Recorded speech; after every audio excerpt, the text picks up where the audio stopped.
23-ാം തീയതി ഉദ്ദേശം എത്ര സമയമാകുമ്പോഴേക്ക് നമുക്ക് ഈ ഒരു ജനവിധി അറിയാൻ പറ്റുമായിരിക്കും? നോക്കൂ, 8 മണിക്ക് നമ്മൾ കൗണ്ടിങ് ആരംഭിക്കുമല്ലോ അല്ലേ? 8 മണിക്ക് കൗണ്ടിങ് ആരംഭിച്ചാൽ നമുക്ക് 10-10:30 അറിയാൻ പറ്റും. 170 ബൂത്തുകളാണ് ചേലക്കരയുള്ളത്. അത്രയും തന്നെ ബൂത്തുകളേ ഉള്ളൂ പാലക്കാട്ടും അല്ലെ? 180. ക്ഷമിക്കണം. അപ്പോൾ 180 ബൂത്ത്, 170 ബൂത്ത്.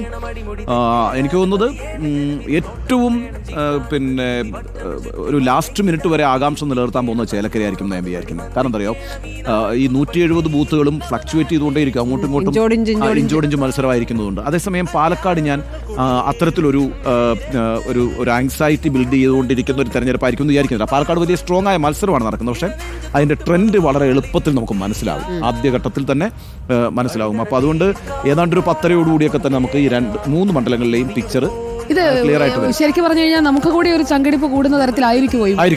എനിക്കങ്ങനെ തോന്നുന്നു. എനിക്കാണെങ്കിൽ ചെറിയ ടെൻഷൻ പോലും താങ്ങാൻ പറ്റില്ല. അല്ല, പ്രശ്നം എന്താണെന്ന് വെച്ചാൽ ഈ പിന്നെ ചേലക്കര ഓഫ് കോഴ്സ് നെഞ്ചിടിപ്പോടുകൂടി ആയിരിക്കും അതിന്റെ കൗണ്ടിങ് എന്ന് ഞാൻ വിചാരിക്കുന്നത്.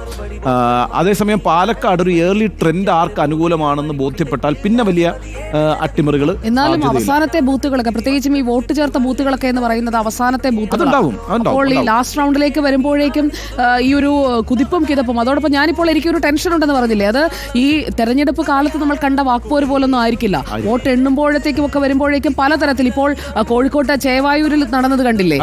നേരത്തെ 6000 ചെയ്തിരുന്നത്, ഇത്തവണ 8000-ന് മേളിൽ ചെയ്തു. പക്ഷെ അപ്പോഴും അവിടെ ഈ പറയുന്ന രീതിയിലുള്ള സംഘർഷത്തിലേക്ക് പോകുന്നു, ഹർത്താലിലേക്ക് പോകുന്നു.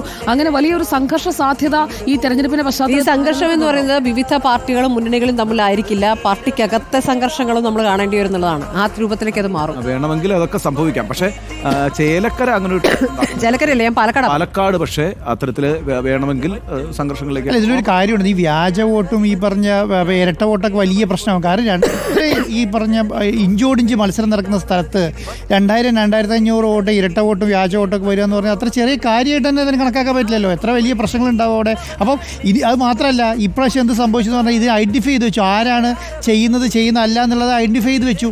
അങ്ങനെ വരുമ്പോൾ എന്താ പ്രശ്നം എന്ന് പറഞ്ഞാൽ വരുന്ന ആളെ തിരിച്ചറിയാൻ പറ്റും പെട്ടെന്ന്, ഇദ്ദേഹം ഈ പഞ്ചായത്തിലുള്ളതല്ല ആണ് എന്നുള്ളത്. അപ്പോൾ ഒരാളെങ്കിലും അങ്ങനെ വോട്ട് ചെയ്യാൻ വന്നാൽ ഈ 2500 ഒരാൾ വോട്ട് ചെയ്യാൻ. ഞാൻ മനസ്സിലാക്കുന്ന അനുസരിച്ച് ഇപ്പോൾ കൊടുമ്പിൽ നിന്നും കണ്ണാടിയിൽ ചേർത്ത് കണ്ണാടിയിൽ നിന്നും പാലക്കാട് നിയമസഭാ മണ്ഡലത്തിലേക്ക് വോട്ട് ചെയ്യാൻ വരുന്ന ആളുകളെ അവരുടെ രാഷ്ട്രീയ ആഭിമുഖ്യം എന്താണ് എന്നതടക്കം തിരിച്ചറിഞ്ഞുകൊണ്ടാണ് ഈ പട്ടിക തയ്യാറാക്കിയിരിക്കുന്നത്. അപ്പോൾ നമ്മൾ ഇതുവരെ കണ്ടതുപോലെയുള്ള കള്ളവോട്ട് ചെയ്തു, അവിടെ ചെയ്തു, ഇവിടെ ചെയ്തു, അങ്ങനെയല്ല. ഇത് കൃത്യം ഡാറ്റ ഓറിയന്റഡ് ആണ്. അപ്പോൾ നമ്മൾ ഇതുവരെ കണ്ട തെരഞ്ഞെടുപ്പുകളുടെ ഉപതെരഞ്ഞെടുപ്പുകളുടെ ഒരു രീതിയിലായിരിക്കില്ല, പാറ്റേണിലായിരിക്കില്ല പോളിംഗും പോവുക, കൗണ്ടിങ്ങും പോവുക, എന്തും സംഭവിക്കാം. അതെ, കാരണം വെച്ചാൽ അല്ല, ഈ പാലക്കാട് നോക്കൂ, നമ്മൾ ആദ്യം മുതൽ കാണുന്നത് എന്തൊക്കെയാണ്? നമ്മൾ ആദ്യം ഈ പറയുന്ന കത്ത് വിവാദം വരുന്നു, അതുമായി ബന്ധപ്പെട്ട് പ്രശ്നങ്ങൾ, പിന്നെ ട്രോളി വരുന്നു, ട്രോളിയുമായി ബന്ധപ്പെട്ട പ്രശ്നങ്ങൾ, സ്പിരിറ്റ് വരുന്നു, സ്പിരിറ്റുമായി ബന്ധപ്പെട്ട പ്രശ്നങ്ങൾ, ഏറ്റവും ഒടുവിൽ ഈ പറയുന്ന വ്യാജ വോട്ടർ ID ഉണ്ടാക്കുന്നു. ഈ രീതിയിൽ ഈ തെരഞ്ഞെടുപ്പിൽ നമ്മൾ പല പ്രാവശ്യം വിലയിരുത്തിയിട്ടുള്ളതുപോലെ യഥാർത്ഥത്തിൽ വലിയ വിവാദങ്ങളാൽ ചുറ്റപ്പെട്ടൊരു തെരഞ്ഞെടുപ്പ്. സരൻ അങ്ങോട്ട് മാറിയതും സന്ദീപ് ഇങ്ങോട്ട് വന്നതൊക്കെ നിൽക്കട്ടെ, പക്ഷെ മറ്റ് ഒരുപാട് വിവാദങ്ങൾ ഇതുമായി ബന്ധപ്പെട്ട് പാലക്കാട് വളരെ ശക്തമായിരുന്നു. ചേലക്കര ആ അർത്ഥത്തിൽ വളരെ നിശബ്ദമായിരുന്നു. വയനാട് ഭയങ്കരമായ നിശബ്ദത കൂടിപ്പോയ ഒരു തെരഞ്ഞെടുപ്പാണ്. പക്ഷേ പാലക്കാട് അങ്ങനെയല്ല. അപ്പോൾ അതുകൊണ്ട് നിശ്ചയമായും പാലക്കാട് എന്ന് പറയുന്നത് വളരെ അതിൻ്റെ എന്താ പറയുക, എല്ലാ സാധ്യതകളും തുറന്നിട്ടിരിക്കുന്ന ഒരു തെരഞ്ഞെടുപ്പാണെന്ന കാര്യത്തിൽ എനിക്കൊരു സംശയമില്ല. അത് സംഘർഷത്തിലേക്ക് പോകാതിരിക്കട്ടെ, സംയമനത്തോടുകൂടി പാലക്കാട്ടുകാർ അവരുടെ വോട്ട് വിനിയോഗിക്കട്ടെ. അക്കാര്യത്തിൽ രാഷ്ട്രീയ നേതൃത്വങ്ങൾ കാണിക്കേണ്ട ഉത്തരവാദിത്വമുണ്ട്. ആ ഉത്തരവാദിത്വം അവർ നിർവഹിക്കുമെന്ന് നമുക്ക് പ്രതീക്ഷിക്കാം. ഇതുവരെ കാണാത്തൊരു രീതിയിലേക്ക് രാഷ്ട്രീയ പാർട്ടികൾ വാക്പോരുണ്ട്. വാക്പോരെന്ന് പറയുന്നത് ഒരു സെക്കൻഡ് മതി, അത് പെട്ടെന്നൊരു ഞാൻ പറയുന്നത് നേതാക്കന്മാർ തമ്മിലുള്ള വാക്പോരിനെ അണികൾ എങ്ങനെ ഏത് അർത്ഥത്തിൽ കൈകാര്യം ചെയ്തു പോലെ. അതെ, ഞാൻ പറഞ്ഞത്. അതെ, കറക്റ്റാണ്. നമ്മൾ ഇന്നലെ നോക്കൂ, ആ ചർച്ചകളിലൊക്കെ തന്നെയും എത്ര സമാധാനത്തോടെ ആളുകൾ കൂട്ടമായി നിൽക്കുന്നുണ്ട്. അതിനകത്ത് BJP ഉണ്ട്, CPM ഉണ്ട്, പിന്നെ കോൺഗ്രസ് ഉണ്ട്.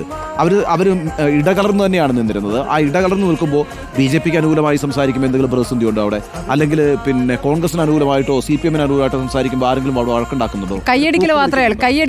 അത്രേ ഉള്ളൂ, കൈയടിക്കൽ മാത്രമേ ഉണ്ടായിരുന്നുള്ളൂ. അപ്പം നമുക്ക് ആ വോട്ടർമാരെയും അവരുടെ ഒരു ആത്മസംയമനത്തെയും അങ്ങനെ തന്നെ എടുക്കാം എന്നാണ് ഞാൻ വിചാരിക്കുന്നത്. ഇപ്പം ആൻഡ്രൂ സാർ പറഞ്ഞ വളരെ കൃത്യമാണ്. ആ രാഷ്ട്രീയ നേതൃത്വത്തിന് എന്ത് പറഞ്ഞാലും ആ വാക്പോരുകൾക്ക് അപ്പുറത്ത് പാലക്കാട്ടെ ജനങ്ങൾ വളരെ സംയമനം പാലിക്കും. സംയമനത്തോടുകൂടിയുള്ള ഒരു തെരഞ്ഞെടുപ്പ് നടക്കുമെന്ന് തന്നെ നമുക്ക് പ്രതീക്ഷിക്കാം.